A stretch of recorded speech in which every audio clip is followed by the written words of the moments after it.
Kula nami Abbas ingkang badhe ditanyakan apa bedane Kanjeng Nabi Muhammad Sallallahu Alaihi Wasallam diperingati waktu lahir, dan selanjutnya para wali, para kiai, para ustadz yang diperingati itu matinya.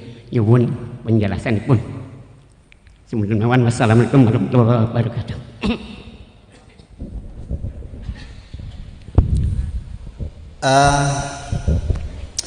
Bukan hanya maulid, ini Nabi tidak pernah pesen sama obatnya, tolong nanti kalau mati muludan, yang enggak kok. Itu mah semua mau kita aja itu mah. Nah, lalu kalau bertanya kenapa tidak matinya tapi lahirnya, ya saya menjawab, ya kan gitu. Yang menggembirakan itu kelahiran atau kematian? Kelahiran, lah itu. Nah, yang kan kita, karena kelahiran itu lebih penting daripada kematian. Jadi artinya kita tidak memperingati kesedihan, tapi memperingati kegembiraan turunnya Nabi terakhir.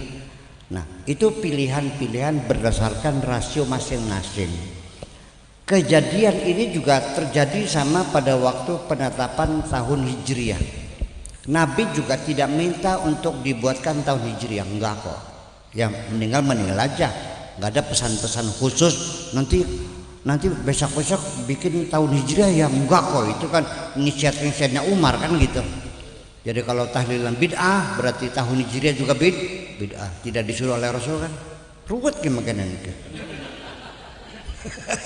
Iya. Nah, ketika Sayyidina Umar itu punya ide untuk membuat takwim Hijri, situ ada 3 opsi.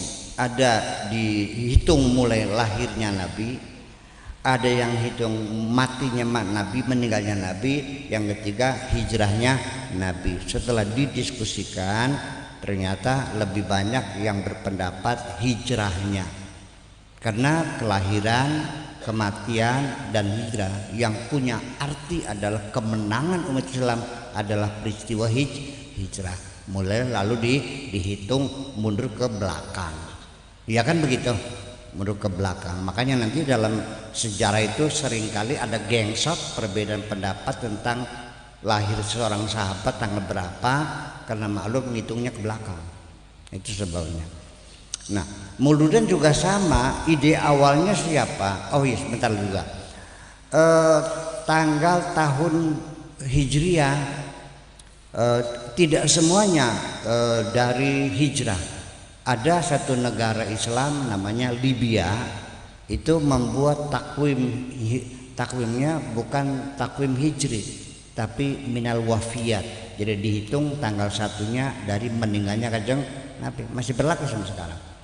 Dihitung dari hari meninggalnya, bukan hari hijrahnya, hari meninggalnya mulai. Jadi ya beda, nanti beda. Nah itu sah masing-masing, silakan. Kita orang Jawa juga punya penanggalan sendiri. Bahkan orang Jawa mah dalam seminggu itu tidak 7 hari, 5 hari. Pon, Wage, Kliwon, Paing, di Cina 12. Jadi itu mah opsi kita. Nah, ini yang pertama kali mengadakan Maulid Nabi itu siapa sebetulnya? Pada saat umat Islam perang kalah lagi, karena semangat juangnya sudah mulai luntur. Nah, itulah ide besarnya Al-Muzaffar, yaitu atau disebut dengan Salahuddin Al-Ayyubi, untuk membangkitkan semangat juang umat Islam. Diadakan peringatan Maulid Nabi, karena anak cucunya itu sudah tidak tahu Nabi lagi. Paham gak? Sampai sekarang anak cucu kita mengenal Nabi Muhammad karena setiap tahun kita Maulid Nabi. Hebat enggak?